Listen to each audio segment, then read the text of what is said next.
of our two-day symposium. I want to just thank everyone again for being a part, either as a participant or a presenter, listener, a discussant, or one of the researchers or practitioners who contributed to something that was presented behind the scene. It's been truly fantastic to host this opportunity for this community to get together and share updates and knowledge and insights and resources with one another. And I think that it's so incredible to see how much activity there is. And it makes me very excited, actually, for the future and for the continuation of the initiative and our work together.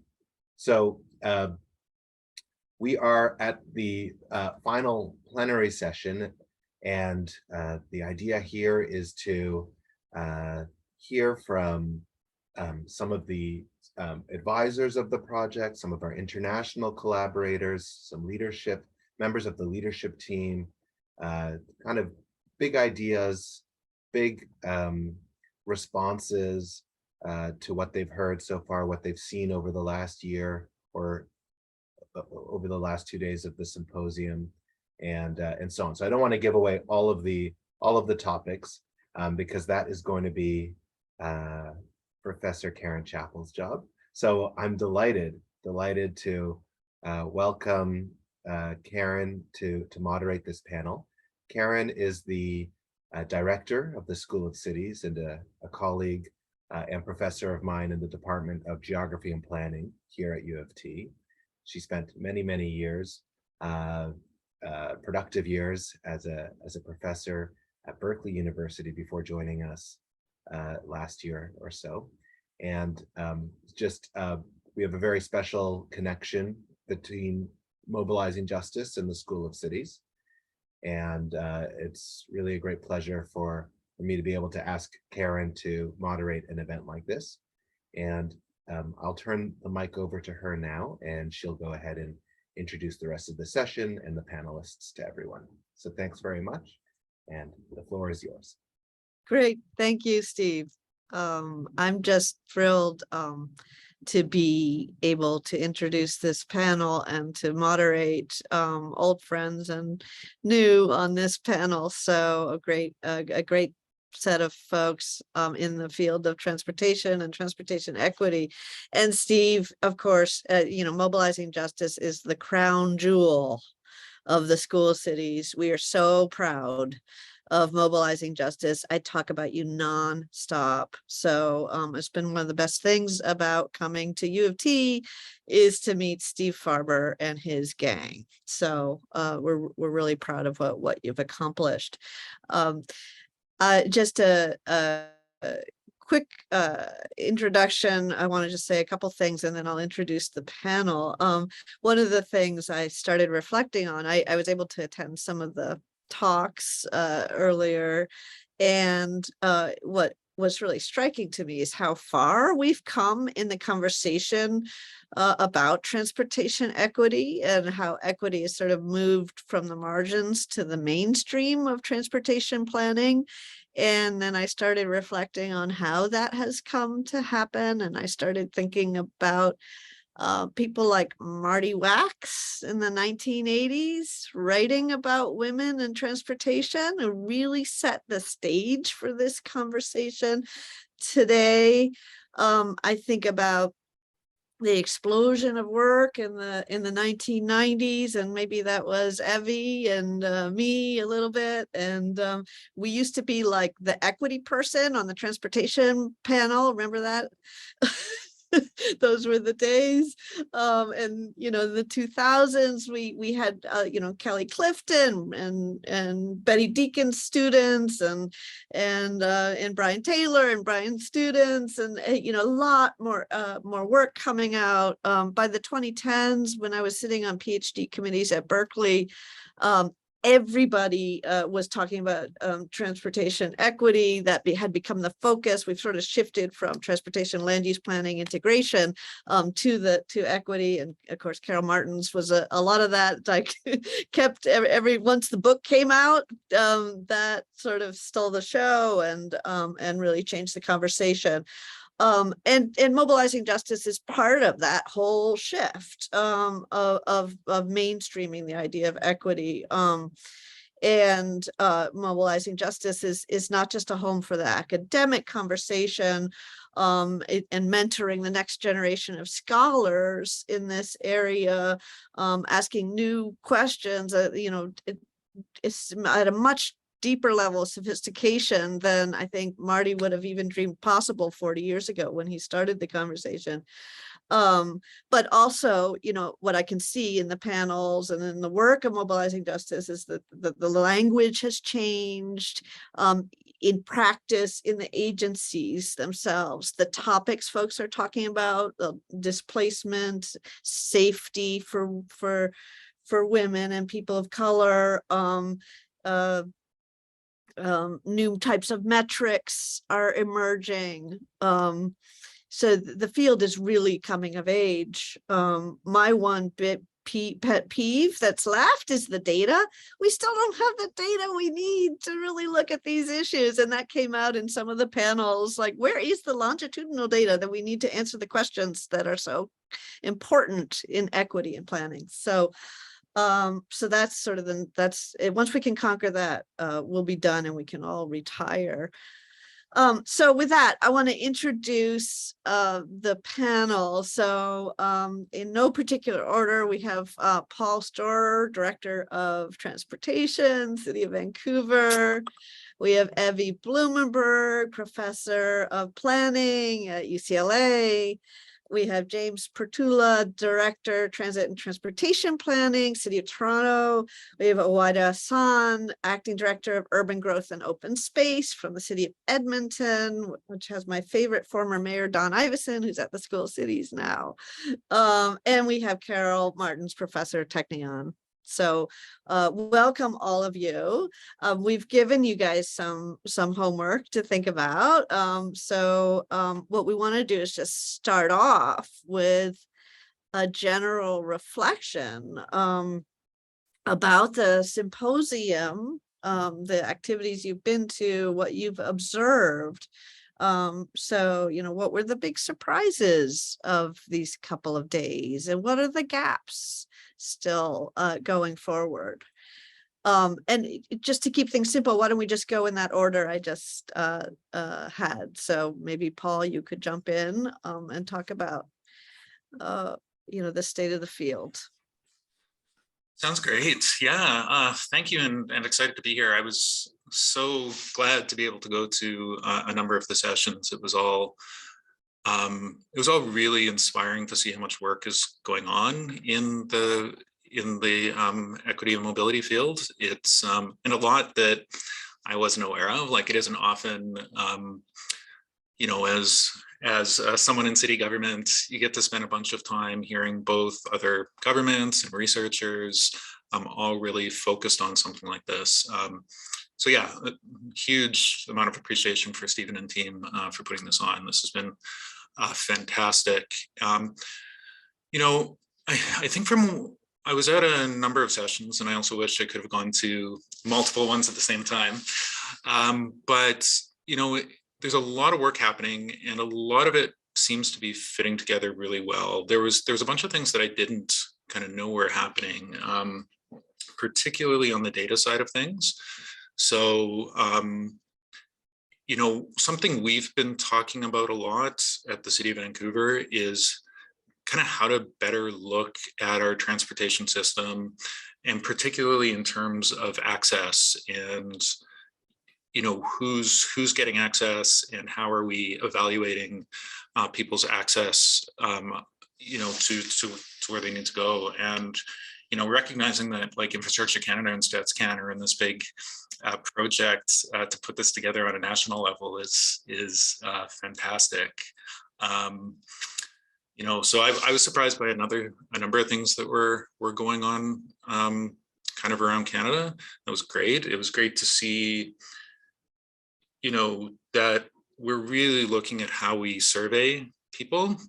The analysis of all of the different kind of equity related surveys that were out there, and it being really hard to kind of tie them together because we're all asking different questions. I think being really, really thoughtful about how, what questions we're asking, how we're asking them, and how we're able to really tie those pieces together so we have a really good set of data that we can really use moving forward to be able to evaluate our work and to be able to talk about it, right? Like all of the work that we're doing on data, yeah, as you said, it's not there yet, but I'm seeing some really promising work coming that will help us, be able to highlight issues, like be able to really talk about equity, be able to really talk about where the gaps are, but also really understand our systems better, and really help us when we are, I guess maybe one of the gaps is that I was thinking through is kind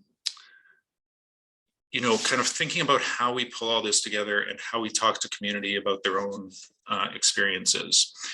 And I think as we get all of these experiences together from the different pilots that are happening in different cities, all of the great analysis that's happening, as we're starting to do things like put together the frameworks for how we really build equity into all of our work, a key component is how we pull all that together and how we talk to the communities within our cities, within our jurisdictions, and really help understand the lived experience of people in our communities. So yeah, I think like I could name a bunch of presentations I learned from, but I think all of it, is it seems to be pulling in the same direction, which is great. And I think that we have a lot of ability to pull all these stories together and really start to pull the data together in a way that's going to be really helpful for us to shape our programs moving forward. And learning from things like experiments on universal basic mobility and things like that is going to be it's going to be really exciting as the space moves forward. Great. Thank you so much for kicking this off with those reflections. Let's go to Evie. Hi, everybody.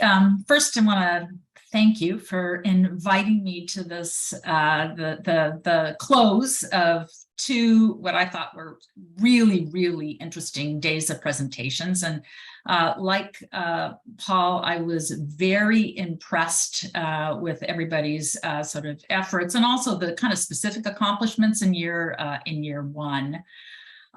Very inspired to listen to what everybody had to say. And also, I got to admit, really thinking about how we might do something of this national scope in the US. And so I was, somewhat of an interloper, really trying to kind of, learn what I could and hopefully sort of bring it back to our efforts in the States. I'm certain I'm already preaching to the choir, but I thought I would start just by mentioning a few of the aspects of the work that I see as particularly important, both on the sort of scholarly generation, but also on the kind of the link to practice. So first, I just mentioned, particularly impressive that this is a national it's national and geographic scope. And pays attention, this came up in a number of the presentations, there's, sort of attention paid to geographic diversity, which I think is really important since sort of transportation and access issues are inherently spatial. And so that is very important. Second is the number and diversity of individuals and sectors who are involved in talking to each other. This was certainly reflected in the symposium presenters as well, so very impressive. Third, the wide reach of the research program, and you kind of saw it as kind of represented in the presentations by the working sort of groups. But also attention paid to the reciprocal learning relationships. And this was both between researchers and practitioners, but also mentioned across the different research areas, right? So how those research areas feed off each other, I thought was really helpful. And then finally, I think Paul mentioned this as well. I was really impressed with the diversity of data strategies that were mentioned. So the use of existing data, adding questions to existing surveys, original data collection, today drawing on, what we can learn from existing evaluations of pilots and programs. That all seems helpful. And yeah, like Karen mentioned, yeah, we certainly, and this was raised too, we still had data problems, but there was a lot of attention to all those data issues, which I think is a really important step in the right direction. So it seems a little premature to comment on the research itself. So it seems like, a lot that was presented was foundational, as it should be. So that seems good. But I really felt that the presentations covered a lot of ground. And so I just want to end by just raising 5 different issues.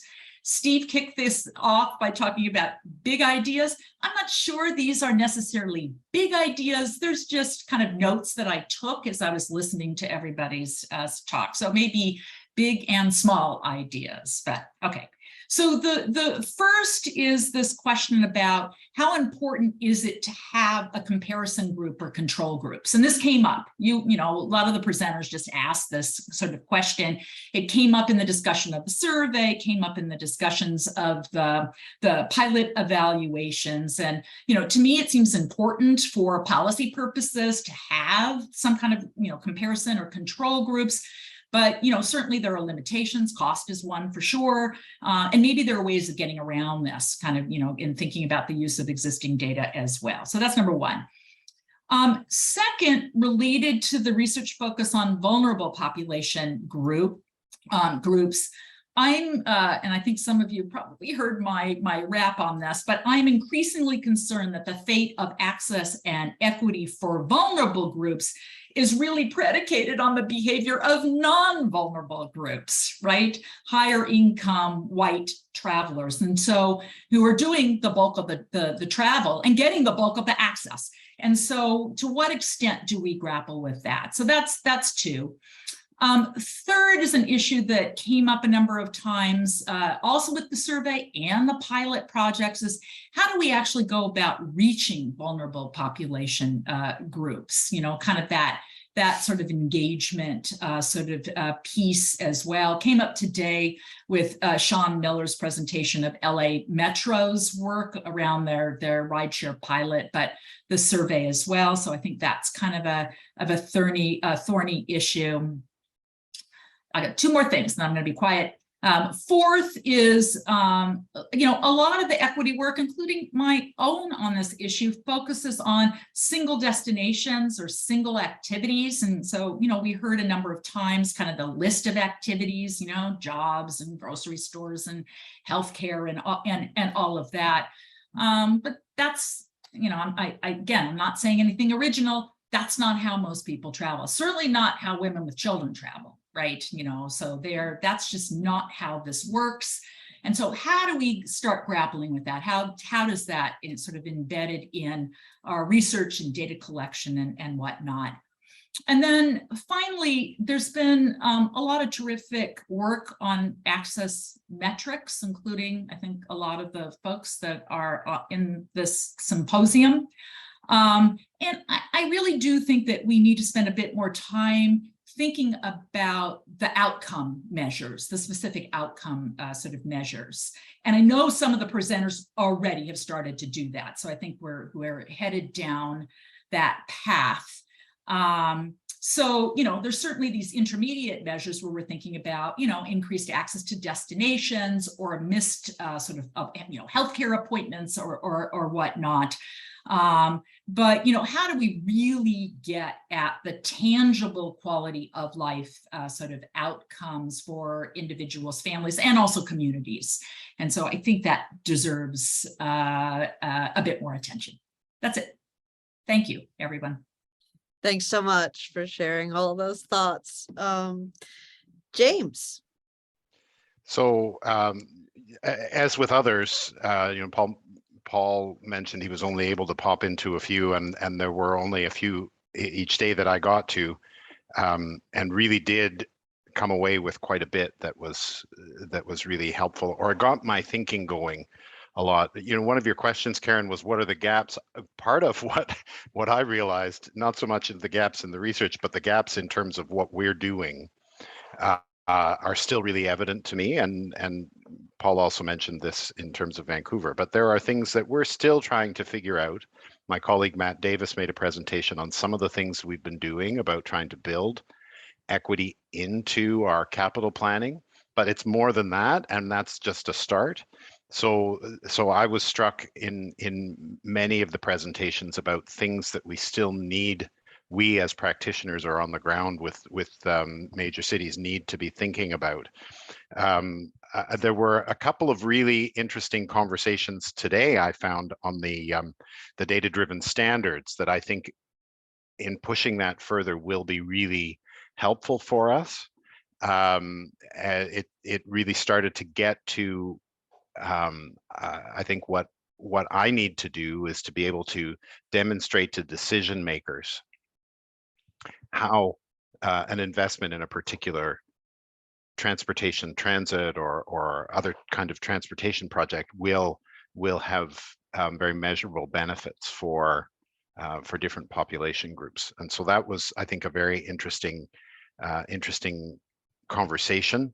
And I realized how in many ways it's easy for us to stay at a very simple level in this, and that maybe is really just getting at the potential access. And Evelyn, I think that's where you were going a little bit in your last comments about outcomes. How do we take this to outcomes, and not just that everyone has increased or perhaps more equal levels of access to opportunities, but that somehow we're also addressing what the outcomes are for people who have more stacked against them in terms of mobility and other measures. So those were a couple of things that really struck me. The other thing, there were a couple of presentations. I enjoyed the student, sorry, I have to look at the word, Pecha Kucha, which is not something that I talk about all the time. There were a couple of really interesting presentations in that series of short updates on their research. And Karen, you're aware of my growing interest in transit-induced gentrification. We've had a conversation about that, and I noticed that one of the students, Robert Arku, had a really interesting presentation on that, and that also came out in some of the data-driven presentations today as well. Some of the thinking about how do our investments in transit that we may be intending to serve populations who are underserved or more vulnerable, that sometimes that can lead to gentrification that still pushes them out further or away from those things that those services that we were trying to bring to them. So I think to summarize, this has got me thinking about a lot. I think it is really exciting, this initiative, and to see all the different streams of thinking coming together. So I'm excited by that, and the opportunities for the playing off of ideas one against the other, and just sort of the creative opportunities when those things converge. Great. Thank you for bringing us back to the real world and the issues on the ground. So great to learn about all that. Howaida. Yeah, thanks. It's hard going forth. It'll probably be even harder for Karel now, but a lot of great ideas have already been said that I was thinking of. But I also really appreciate the national reach of this work. Like, I actually think I worried, I have to say, I think I might be the only panel member here who's on the leadership committee and one of the co-chairs, one of the streams of work. And I was worried that this might take a very maybe Ontario or even Toronto centric approach, the project, but I'm really happy to see that there is a lot of depth and I guess breadth, I guess, also to the projects that we're looking at as part of the research. And so the other thing I really appreciate about it is that it is very much a concerted effort to make sure that the practitioners are involved in the research. So this isn't just an academic exercise. This isn't meant to be to research some interesting ideas and then like, that's great and we move on. Like my interest in this work is that it is going to influence how we do things at the City of Edmonton and other cities. It will enable us to inform council much better about equity in terms of many of the projects we do. Just a practical example here at the City of Edmonton, we have as part of our council reports now a requirement to provide council with an understanding about a GBA plus lens on any piece of work that we do, whether it's policy, infrastructure investment, that kind of thing. And so I really feel research like this, because I think right now we try our best, as administration to, do some of that desktop research ourselves and bring some of those perspectives to council in our reports. But having some of this well-vetted, well-researched work completed will help us to draw on this when we can speak a bit more intelligently to council about what the research really shows, and Canadian-based research, which is great. What I learned, I guess, from the sessions so far, I too, like James, am really interested in the land use and transportation piece, and that gentrification resulting from transportation projects, particularly transit pieces. And I think, Karen, at the start, you said, 10 years ago, we were talking about just transportation and land use integration, and now, talking about equity. And I think I don't want to lose sight, though, of that transportation and land use integration piece, because I think it's intrinsically linked to equity. I think the more that we can create more dense and complete communities, that benefits everybody, including those who are equity deserving.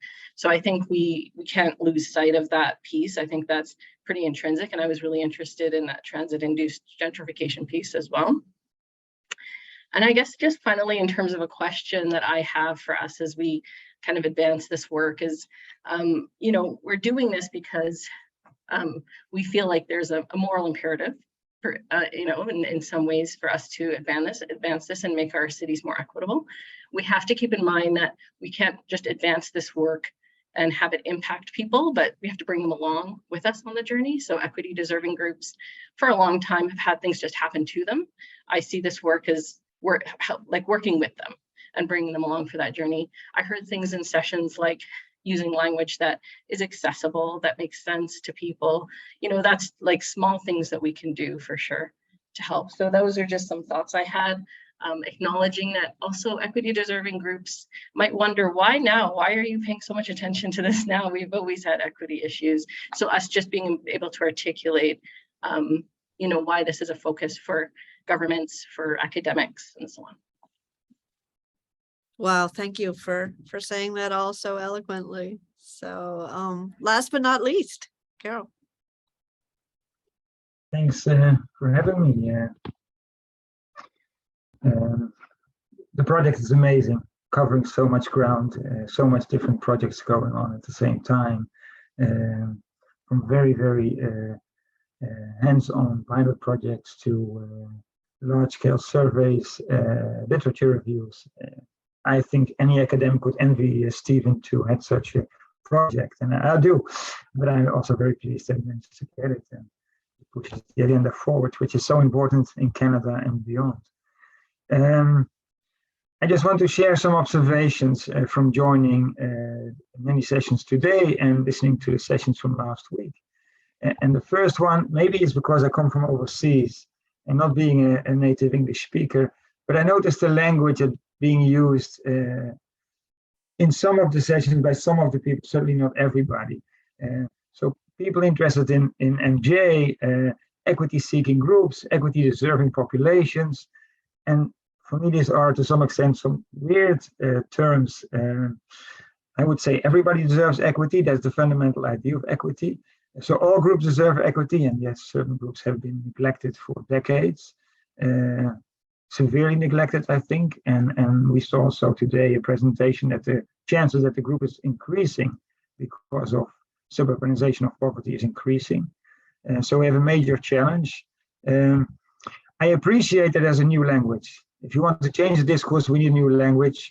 I do not want to challenge it. I think it's good to develop that language, but also critically reflect on it, whether we use the right language or whether this is what we want to say, and whether groups feel that this captures them as a group and their interests and their beliefs and their desires. I don't know. That's an open question. What I did not hear talking about language is the reverse of maybe equity-seeking groups, is equity delivering governments. If we have equity-seeking groups, and clearly somebody should also help them get it right. And I think it's a duty of government to do so. And maybe equity delivering after 70 years of traditional transport planning is not an easy task, but at least I would like to see the term governments with ambition to deliver equity. And I think actually in Canada we see great steps in the right direction happening. And maybe we should just define these governments as such that they have this ambition to deliver equity, which I think is a wonderful ambition to have. And it also underscores that we won't deliver tomorrow, we won't even deliver in 10 years. This is going to take decades of effort, but as long as we make the steps in the right direction, we can, I think, accept the ongoing inequities. We can't move from a gray stage to a beautiful white future. White, not as in the ethnic groups, of course, to avoid misinterpretation. Sorry, I'm moving to my next note, what I wanted to say. I saw two interesting things happening at the same time in the project. On the one hand, a broad-scale review of literature and how equity standards were defined there. And from my reading of the literature, the definitions are very ad hoc, very practical, very data-driven, very much proxies of equality, and any deviation of equality is a problem. And I feel that we will not learn too much from that literature review, although in itself it's useful to do and a useful anchor point in the literature. On the other hand, I saw a survey happening among decision makers to map out their values and how they relate to equity. I think that is a much more important exercise to do, because I think we should be daring to engage in normative reasoning, which we tend to avoid as academics. I think it's essential. I think once we do it, quite easily we'll get to a rough agreement of what equity might mean in transport. We will be endlessly discussing how we're going to measure it and what the standards will be. But we'll have, I think, a broad shared understanding. And I think we should start from that broad understanding rather than assuming it doesn't exist. It would be amazing if we would do the same in housing and healthcare. Every time ask, do we really think everybody needs a house? Well, yes, that's what we think as humans. And I think there's no other answer to the question, does everybody deserve a house? Yes, obviously. Now, what quality house, who has the responsibility to deliver, we can discuss it. That basic human right is broadly shared among housing scholars and practitioners, I assume. I think we are already there in transport, and yet we tend to be moving back like we don't know. I think we do intuitively know, but we should engage in that discussion more explicitly. Maybe I leave it to that, because we're going to have another round or two of reflections and looking forward. I think I've been grappling with this topic for many years. It keeps evolving. It's not that we know exactly what to do. We have to do it, and that's how we will learn how to move forward. Great. Thank you so much for picking up on all those points and bringing them out. I just want to let the audience know that we're going to have an open time for Q&A. We've reserved the last half hour from 4 o'clock Eastern on for audience questions. So start to think about that. That's your homework for the next 25 minutes as we continue chit-chatting here, because this group of folks, this level of expertise, you don't encounter this every day. So think about those questions you've been dying to ask. And start formulating them. So to go to our questions, what I asked us all to do was think about the future a bit. I kind of wanted to end this symposium on a call to action. to give people something to go away and work on. So to get people to that point, I wanted you guys to talk a little bit about where you see transportation equity headed in the coming decade and in this particular moment, whether we're talking political context or climate change or other types of issues that we're going to be facing in the 2020s. What are some of the specific barriers we're facing? What are the opportunities we're facing from your perspective? Anybody can jump in here. I'm not going to call on you.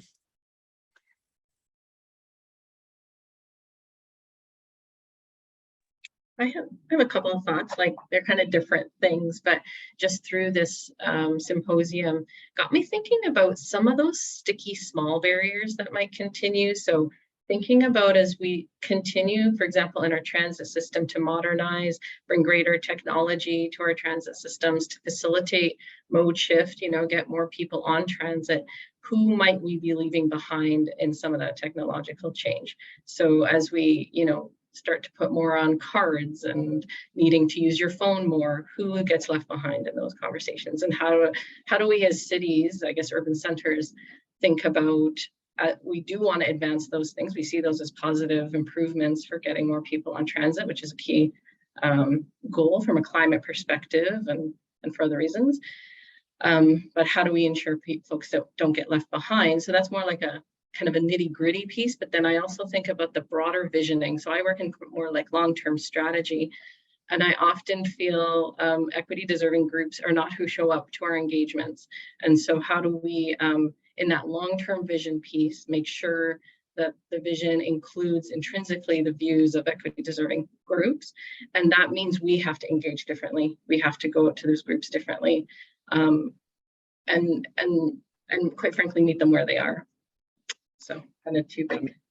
Can I build a little bit on Hawaida's comment? Because I was thinking a little, thinking in part about some of the politics around major decisions around where we're investing in our transportation system, and or other kinds of planning activities that we do. I think you're right.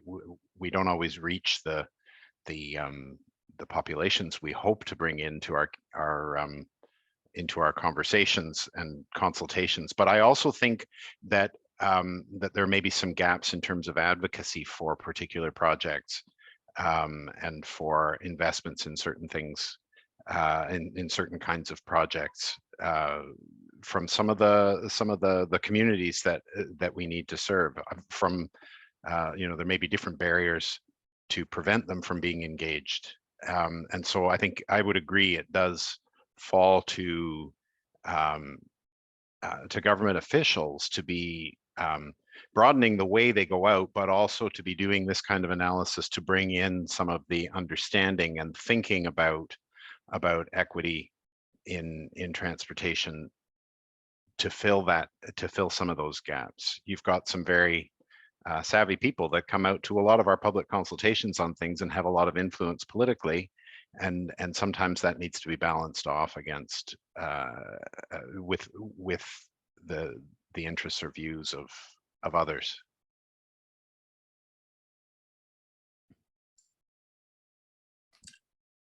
Can I jump in? So it's without doubt that we need to listen better to the groups, but I think we also have a major effort in front of us to change the way we do planning, and it is slowly changing. But if you look back at the history of how the dominant way of doing transport planning has come about, it has been a major investment by the Federal Highway Administration. They've spent at least 15 years of writing guidelines, running models, doing courses, doing pilots, doing exhibition projects for 10, 15, 20 years to get his completely wrong approach, in my perspective, in the heads and minds of professionals, to the extent that we think as professionals, many professionals, that is the way to do it. Now, if we want to change the way we do planning, we have to change that entire perspective. And we have to develop the tools anew and ask new questions and collect different data. And I think lots of the projects going on in Mobilizing Justice are doing just that. But we have to build the whole house, the whole set of activities that governments have to do, which are partly new and partly the same as they used to be, but used in a different way, used to answer different questions. And it's a major effort to change that. And by giving the voice to equity-seeking groups, or whatever we want to describe them, we will not change the outcomes of transport planning if we don't change our own professional tools. We have to go way beyond that. Because usually conversation starts if we already have a rough idea where we're going. And that's too late, unless we ask the right questions, collect the right data, and run the right models. So I think it has to go together. Maybe we should also include these groups more in thinking about how professionals should actually collect data, analyze the data, and which questions they should ask, rather than asking them in the end, or even early on in the end, whether this project would serve them. In the next round, I will get back to climate.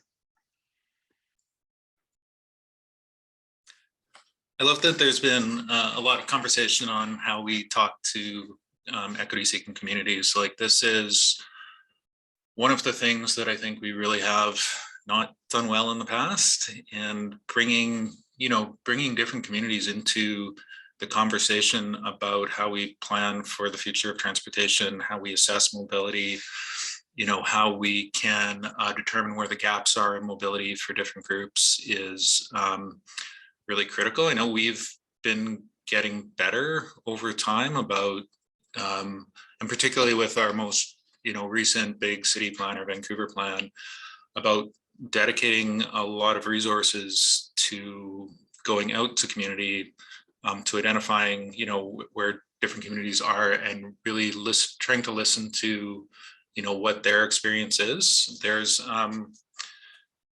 all of the data that I'm seeing getting put together is kind of really helpful to go out and start to have the conversation about where we're seeing the gaps in the data,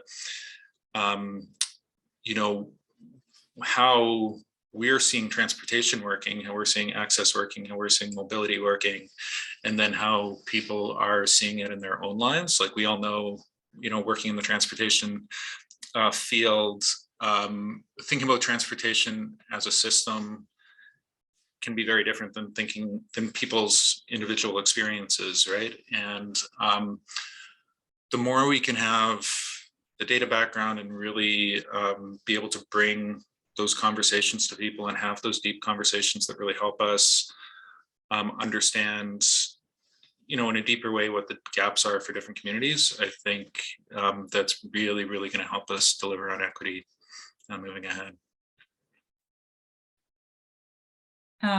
So I'm hopeful. I mean, even the fact that the Canadian government has funded this large effort is a sign of hope in my mind. And I think that, there's some interest in these topics from the US government. Hopefully we could sustain those given the political landscape in the US. I do think that over time, there is more attention to issues of access and equity versus thinking only about mobility, sort of movement around, or what that movement actually sort of gets you.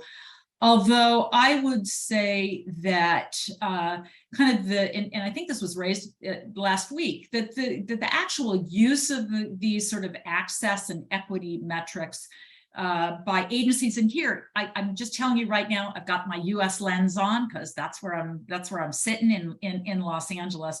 I think ultimately is somewhat limited. So it's creeping in there, but really thinking about how agencies or organizations do business, right? How is that integrated in their vision and goals and evaluation? I think is more limited than you know, what's in some of the written documentations about access. Also, I will say I was really impressed. There was that graph from the literature review on the number of transportation, you know, sort of studies using transportation, sort of poverty surveys, and how much that's gone up over time. So that's just another sign that hopefully things are headed in the right direction. So just a couple of, you know, things to talk about in terms of barriers. One is, I just said it, and Matthew Davis said it, I think best on day one, is really one barrier is kind of motivating a large scale shift in sort of agency-based planning to, you know, to center equity and access, not just, you know, let's just apply an equity lens, but really center that. So that would be one. The second is, I'm gonna like beat a dead horse here, is I think I'm tired of actually, so for those of you representing transit agencies, I think transit agencies get blamed a lot for not doing their job, when it's really policymakers' responsibility to reshape how higher income households travel around. I think that until we tackle that, you know, in sort of incentivizing some of these other modes, like, you know, saying what can transit do better, what can the micromobility providers do better, whatever, I think that can be helpful, but I think we're tinkering around the edges. And so politically, that's thorny, for sure, that's thorny. But there's good reason to do this, and maybe Karel will talk about that related to climate change, right? So we know the problems of relying on automobiles. So, you know, this issue of, you know, providing carrots, thinking about what we can do better. I think we should always do that. But I think that we've got to manage travel mostly by higher income folks who are doing all the vehicle miles of travel. And then the third issue, let me just put in the mix, is that, and maybe you all, you know, kind of everybody involved in this effort has thought about this. I think that I would be interested in your thoughts about what does it mean to scale up, right? So we have these exemplary agencies, communities, organizations that are making change, super impressive. But what does it mean if we're going to sort of really bring about a dramatic shift in how we think about sort of transportation policy and infrastructure? What does it mean to shape, you know, to scale up? Now, I'm not sure what the answer to that question is, but I think it's important that we think about it. This is Canada. You're looking at all of us already. Just kidding. I want to, so Karel, since you left this comment about climate change hanging, and now I'm curious to go back to it. That's the way to keep the crowd interested, right? Hopefully. Well, climate change is obviously a very important topic, but if I would be an equity-seeking group, and while I hear it more and more, I actually start liking it because it's a very positive framing of these groups, which tend to be maybe framed in disadvantaged and terms that are not nice to hear, I guess, if you belong to those groups. And equity-seeking is a positive thing to do. So I'm adopting the language as we speak. Anyway, if I would be part of an equity-seeking group, I would be very much insulted by the climate debate. We are so upset about the climate debate. We think the whole world has to turn around because we're worried about basically our grandchildren. And we should be worried about them very much. Definitely. No doubt about it. I would be much more radical in action. And we should have done it 30 years ago when we knew it was happening already. But clearly it cannot come at the expense of equity-seeking groups, right? And as Evelyn said, rightfully so, no. Those who already served well, they have to give. And they don't have to give by getting electrical cars subsidized in one way or the other. They really have to give. And that's a condition within which we have to deliver a fair transport system. And for me, the climate discussion is such an insult for people who are now not getting what they deserve. And the answers to the climate crisis are often so much serving people who are already well served that it's only deepening the frustration about this major challenge. And it's easy to, to say this where I'm sitting I'm an academic and can say whatever I want. But clearly as professionals, I think we can also speak out. We don't have to get the votes ourselves. And I assume most people here are professionals. So we should try to push it as much as possible. And realize that climate is not instead of equity, or we cannot park equity till we solve the climate crisis. It has to go together, and we have to continuously show the double commitment if you want to get everybody aboard. And hopefully also make people who now consume lots of carbon realize that they have to give. And I'm going to fly a long flight tomorrow, so I apologize for that. I think what you're getting at is some of the I think it's easy in all of these things to think we just need to think about it from one perspective, the climate change perspective or the equity perspective, and then it becomes a question of trade-offs. And I think we need a holistic approach that considers all of these things. I think one of the challenges has been is that the leg of the stool that is equity has been underdeveloped or under considered. But I think you're right that there's a risk that that it may not get the attention that it deserves. I do also think that there's a really tricky political issue in some of this, because there are many people.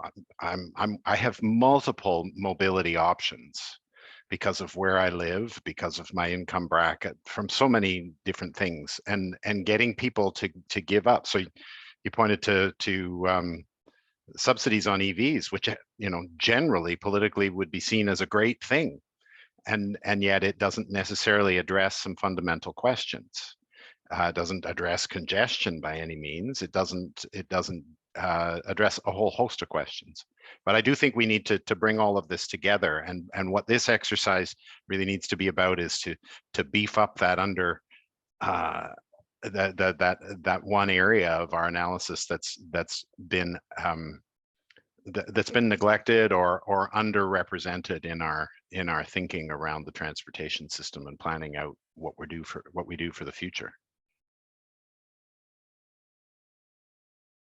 Great, thank you for bringing in that perspective as the challenges for professionals on the ground are good to be reminded of. I want to remind the audience, you've had your homework time, so you've had 15 minutes to think about questions, and now is the time to start putting them in the chat. So we have some new material to chew on in a few minutes. So please do start adding your questions to the chat.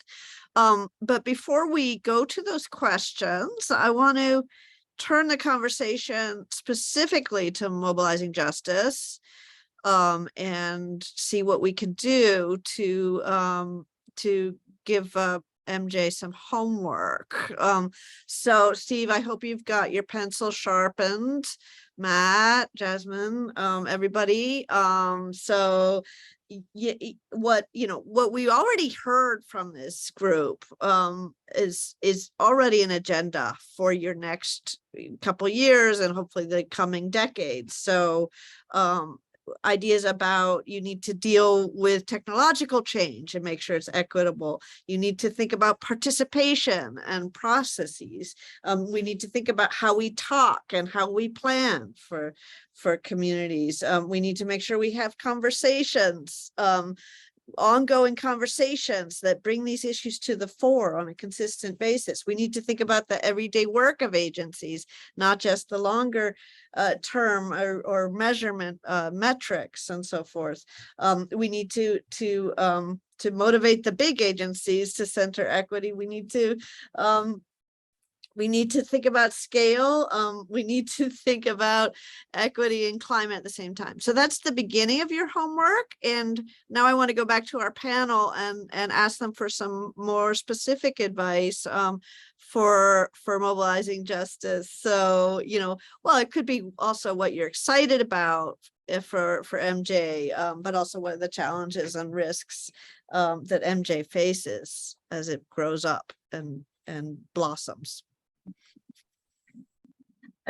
One thought that comes to mind for me on that is, because this work is federally funded, has a high profile, has so many great minds working on it from across the nation, like this raises expectations. It's going to raise expectations among the equity deserving groups that not only do we do the research, but we do something about it. And so I think we have a real, I don't know, imperative to actually do something once this work is done, or as it's being done. I think there's some good outputs even happening as the work continues. But I think we've engaged equity deserving groups on this work. We've said we're trying to make great change. And so to be honest, as a practitioner, I think then the onus comes back to folks like me, James, and Paul, perhaps, to pick this up and actually do something with it. So I think we need to be aware that this has a high profile, there's expectations, and it's certainly a group we're not going to want to let down, dare I say again, in how we plan and our cities.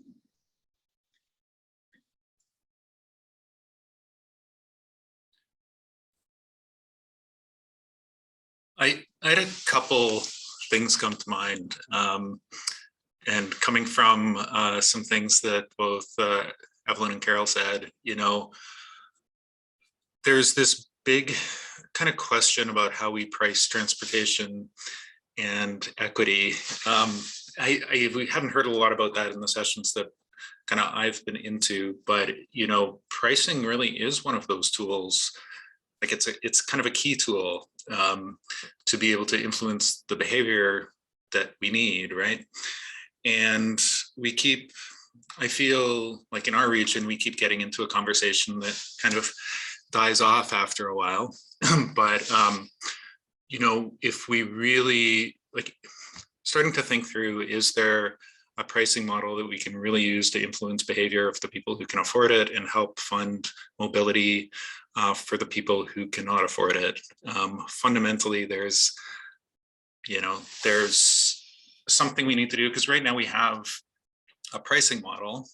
Everyone's just kind of accepted the current pricing model as the way things should be, right? But kind of figuring out how to really drive kind of pricing from an equity perspective could really be a game changer. So I think that's one of the big things that I think it would be great to talk about more and think about more is how we price our transportation system. It's not a little conversation, but it's really, really critical. And maybe one of the other things on a very detailed note that we've been talking about a lot is just how we use our streets. In Vancouver, we have 30% of our land area is streets. It's probably similar in most cities. How are we using the street space in an equitable sort of way, and how do we really transform our street space to better serve the people in our cities, not only mobility, but also kind of all of the other possibilities that street space offers. So those are a couple really key things that would be great to have more conversations on, really driven by equity and justice. So I would agree with what Paul had to say about sort of pricing and equity, and perhaps that responds to Catherine's comment. It's not so much about the research, but it is kind of a direction, which I think is important. I don't work in that area, but my colleagues have convinced me that to deal with some of these equity issues, I think that we need to do that.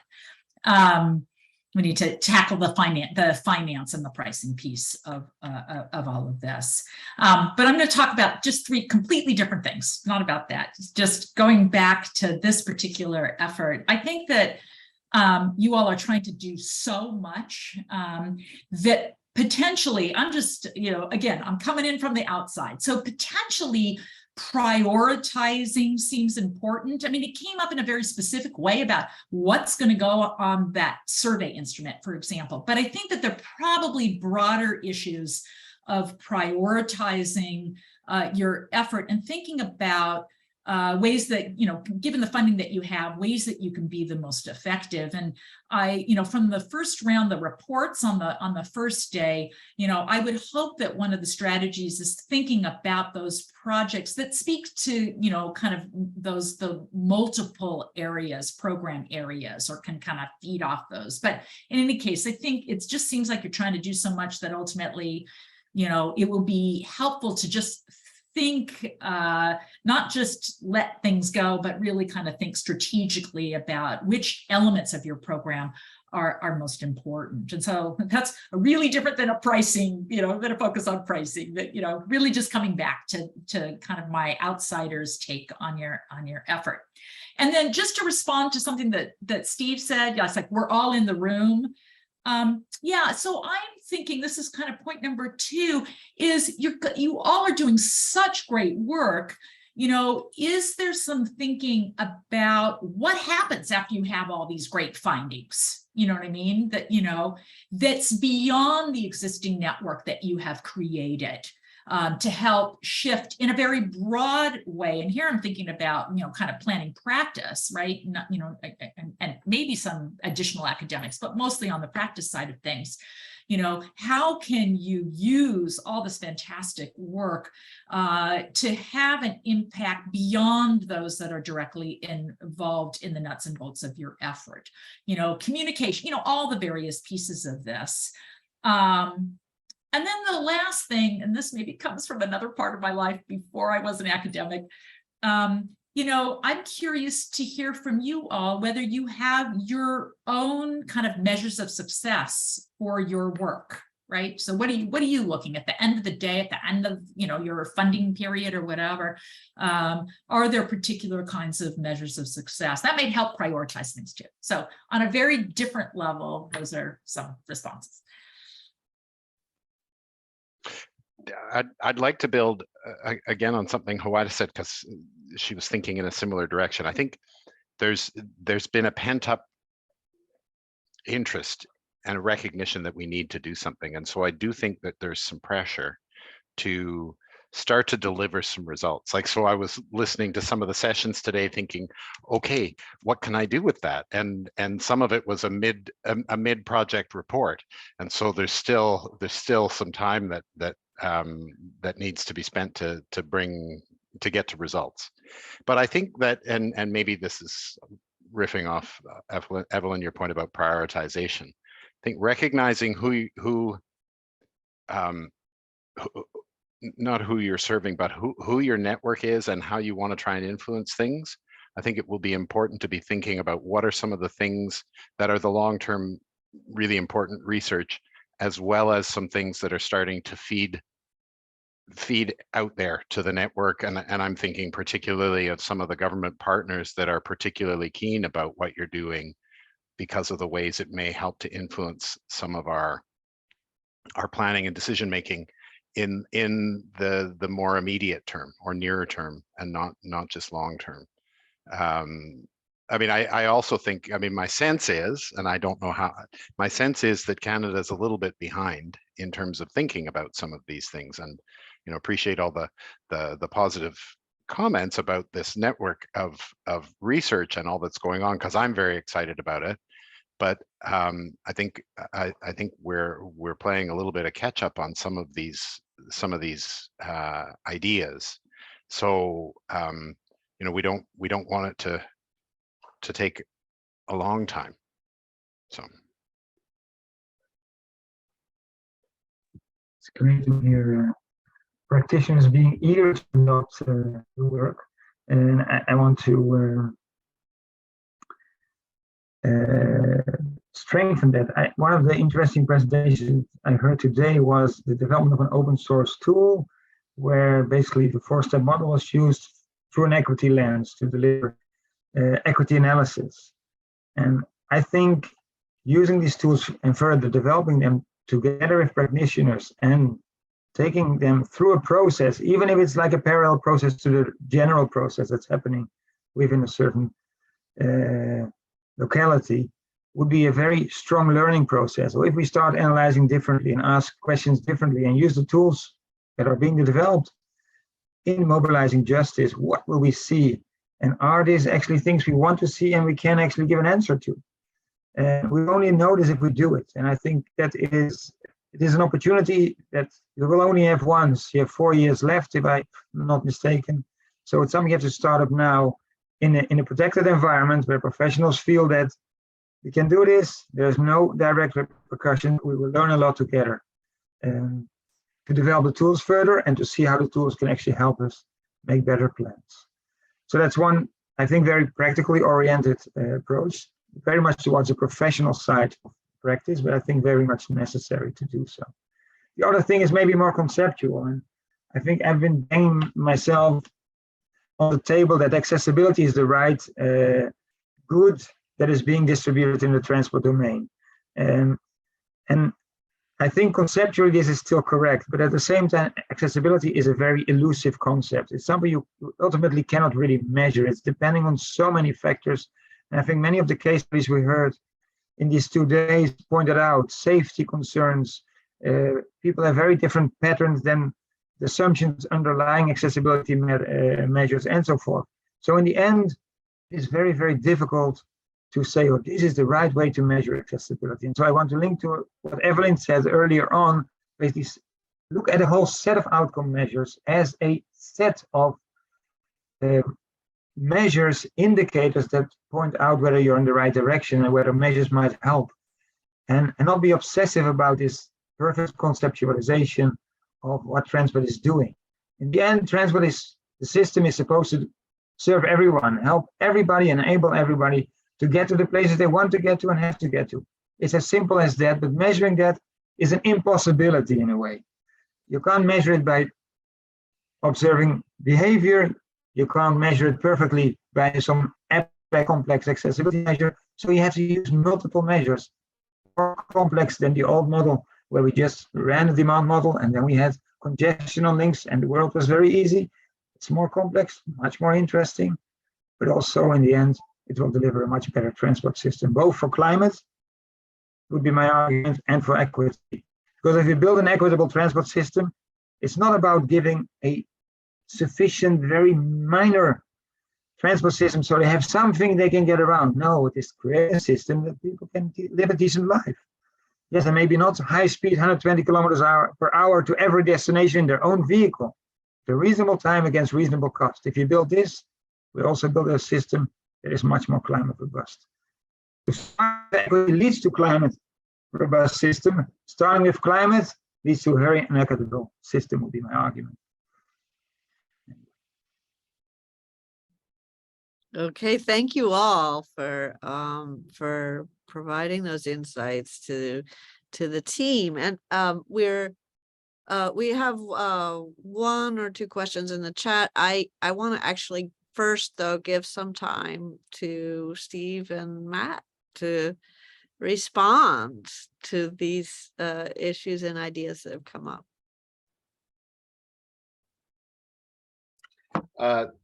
I'll go first if that's okay, Matt. So first of all, I have like 3 pages of notes. Most of them are Evie's lists. Thank you for all your lists, Evie. That's great. Very organized. Fantastic. I couldn't have wished for a more insightful and deep panel discussion following the symposium. So I want to thank each and every one of you for taking the time to engage in the way that you engaged. It's really incredible. I think that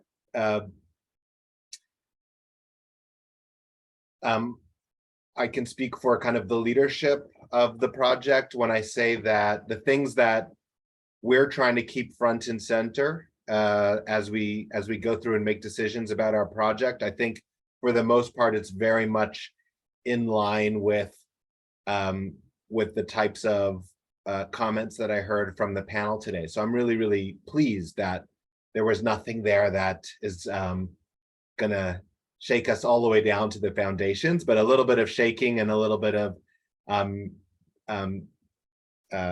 reorganization is always a good thing. So definitely want to pick up and highlight kind of this need to make some decisions. And in some cases for the project, it's going to be making some really tough decisions about priorities going forward. We've kind of started a lot of things right now, and it's not right to end them off, but we do need to think about, okay, as we keep putting more fuel on the fire with funding over the next 5 years, what are the items that really have some legs and really have impact in terms of academic contribution, as well as impact on the ground with our stakeholders in the partnership. So we probably will need to engage in some kind of partnership wide activities to help us keep those priorities front and center.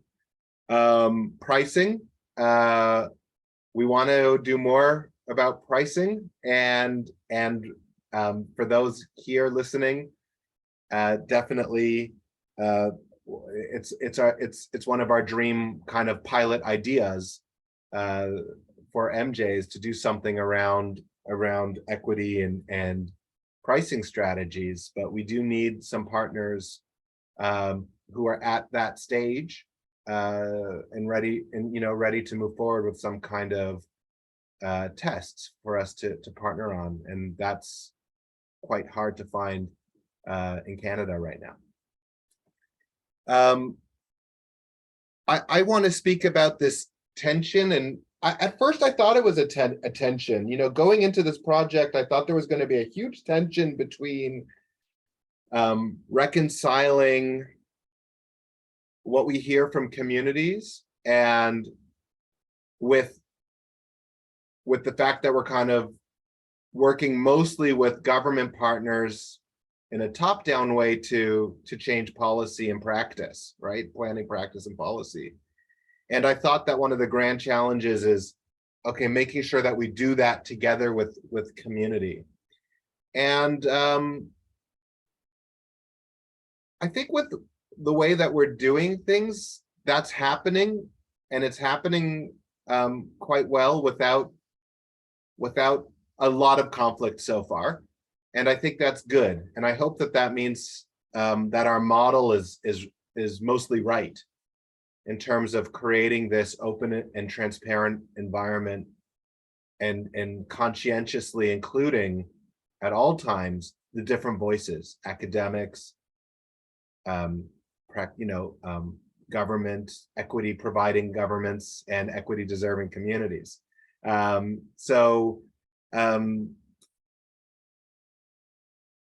Yeah, I'll stop there. I mean, I have so many notes to look over. I didn't have much of a chance to collect my thoughts. I'm kind of swimming in thoughts from the whole day's activities. But perhaps it's a nice time to also turn it over to Matt, who's there with me, you know, for almost 100% of these discussions around the research project and how we should be prioritizing and so on. So, Matt.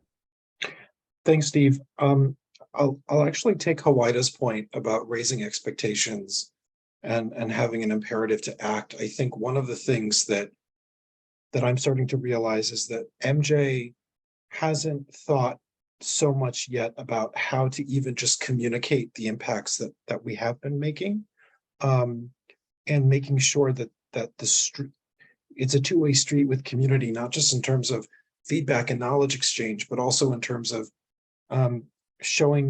mirroring back to the community what changes have come as a result of all the efforts that we're doing. And that has the added benefit of even just providing more information to community about what's going on. And I'll definitely raise that's one area where we probably need to start ramping up. And we need to probably just be creative in how we try to communicate and engage with communities on the ground. I really appreciated Paul's comments about, I just have in my notes here, who are you trying to influence =, social networks?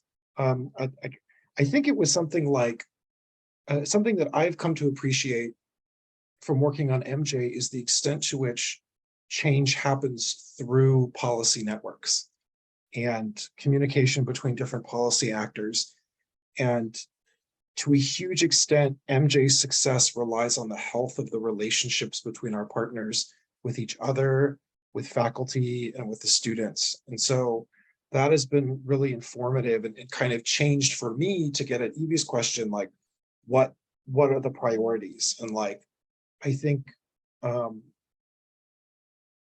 the priorities aren't even just getting all of these different pieces of research out the door, but also making sure that the pieces get out the door in a way that maintains and enhances those relationships between practitioners and researchers. And I mean, we think about the kinds of research we're trying to pull off, getting administrative data to say something about how an ODT pilot improves healthcare outcomes, right? That requires pulling data from all of these different places. And something that I learned today is when you have relationships with folks in your public health department, that's a phone call, right? And that phone call makes that IRB application 1,000 times easier.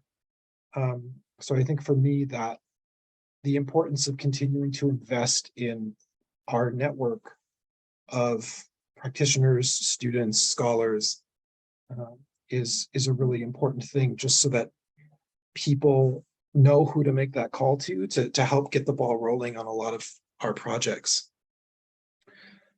And I mean, regarding the point about pricing, I think in the first class on transportation I ever took, like 10 years ago, we read a paper by Marty Walks on how equity was the answer to the political economy dilemma of road pricing.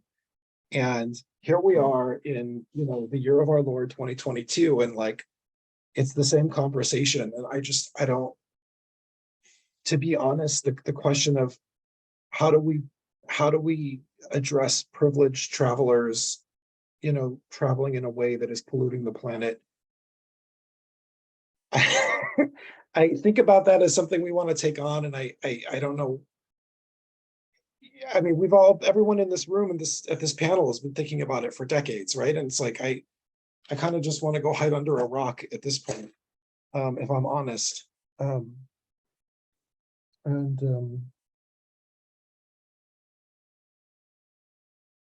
Yeah, I don't know what the answer is there, but I know that we have a team of people who are committed to push forward in that way. But maybe there are just some things that have to come out of the domain of politics, which we are kind of a step removed from, at least overtly, because of sort of the nature of our work. Thanks. Great, thank you guys. That was great to hear your response to all of these different insights. We had two questions in the chat. Kate actually had to leave. She texted me, forget my question. So we're left with Robin's question, which I think is terrific. And might be a nice place to wrap up. Do you have any advice on getting decision makers and politicians involved in the transportation equity debate? How do we ensure our findings and engagement are taken into account when making decisions? Anybody want to jump in? Can I jump in? So I really love that question, and I really liked what Matt was just saying too, in terms of what you need to do in terms of building your network and influencing policymakers. Because I don't think this is a linear thing where you do all your work, you spit out the results, and then it feeds into a very rational process. I think it's about building awareness and building connections and kind of growing the understanding and the interest. I think that's part of it.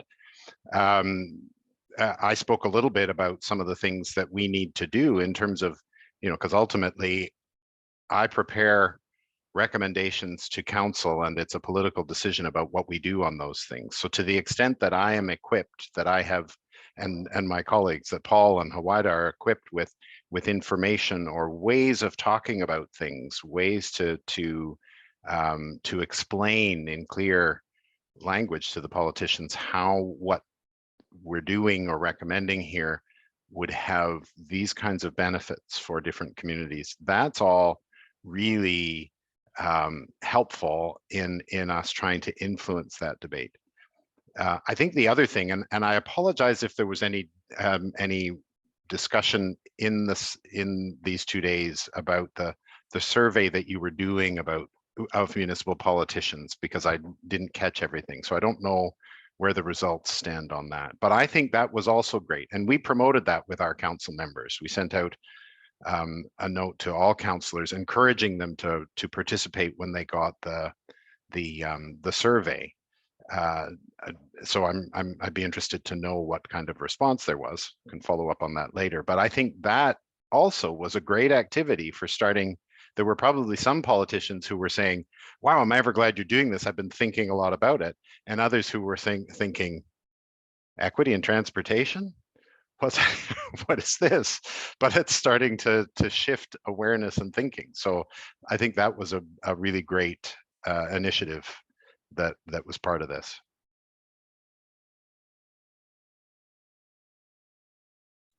Yeah, I agree with James. Like I actually don't think that the conversation of equity is new to councillors, at least not here in Edmonton. I mean, they've been urging administration to consider equity in all that we do for a long time. But I think that there are some topics that naturally elected officials see equity that are aligned with: housing, social services, community services. And I agree with James, like transportation might be one that they scratch their head about a little bit. And so that's why I'm excited about the research. I think it starts to actually connect those two in some realistic ways for us to be able to, I don't know, I guess make recommendations to our elected officials about how to better bring equity to the mobility in our cities. In one conversation this morning, I think it was King County, they, I forget the woman's name, but she said something about how they've established mobility as a human right. They've said that mobility is a human right. And I thought that's really, really interesting. It was something we thought about during the development of our city plan. And there was like concern about it, about like, what does, human right carries a lot with it. And so there's a responsibility there, but there should be a responsibility with it. And yeah, human beings shouldn't be barred from moving from one place to another or have barriers that are man-made or otherwise, within our cities to do that. So yeah, I just wanted to bring up that point. I thought it was really great that King County is kind of really advancing that idea and that it's politically endorsed. I think that's a great point of Howaida.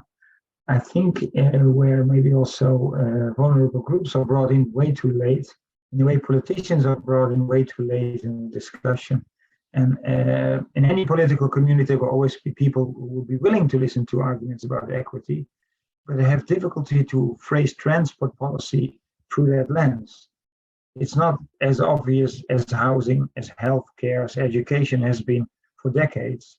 And so it's basically also there a lot of work to be done on how you can look in a different way at transport, going beyond the typical arguments about congestion and economic development and so forth. Although equity, I would say, in a very direct way can actually benefit economic development, but it will not quickly be perceived that way. So there is a lot of work to be done there. And I would say there is always in the community a segment that is interested in that argument and looking for that argument to change the debate around transport because they don't like what's happening in transport. If they don't have a progressive policy as a government that considers mobility a human right. And so I think there are plenty of opportunities to educate and to get an opening in the door. Maybe not the role that professionals and practitioners working for authorities take, but clearly advocacy groups and academics could take that on and make the topic much more accessible. I see it slowly happening. So in my home country, Holland, I live now in Israel, but I'm from Holland. Finally, political parties asking the right questions in the parliament. And clearly that, the easy way for a government is just to ignore those questions or to say, well, we'll answer them next week and the next week will be next month, and the next month will be next year. But clearly it's the first steps towards having a different discourse, which wasn't be there. If I look at how the political debates are, they were always the same as we see with community engagement. The project's already there, and now we're going to say these are bad projects, and can't you consider other projects? But then we're discussing them on the terms of the way we have always assessed projects. So we should start also the debate there much more early. And I think there's always an opportunity to get on board.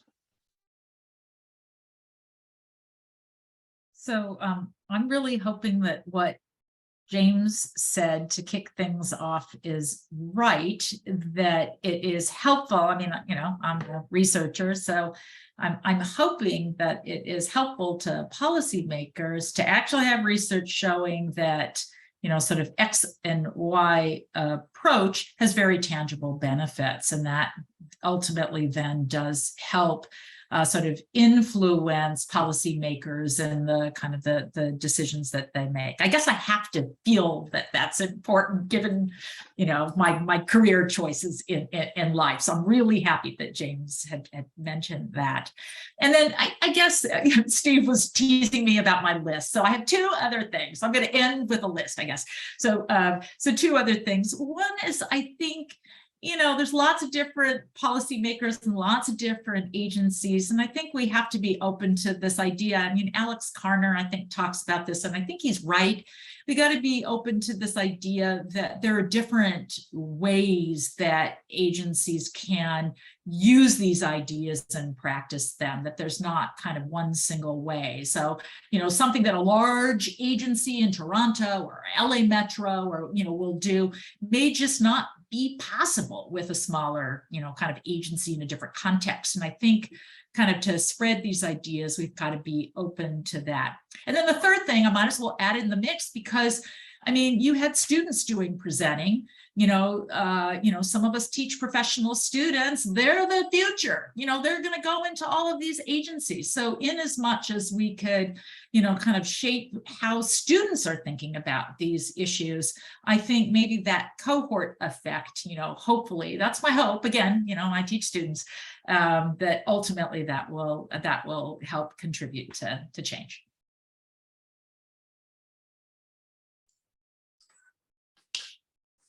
I can run things out really quickly.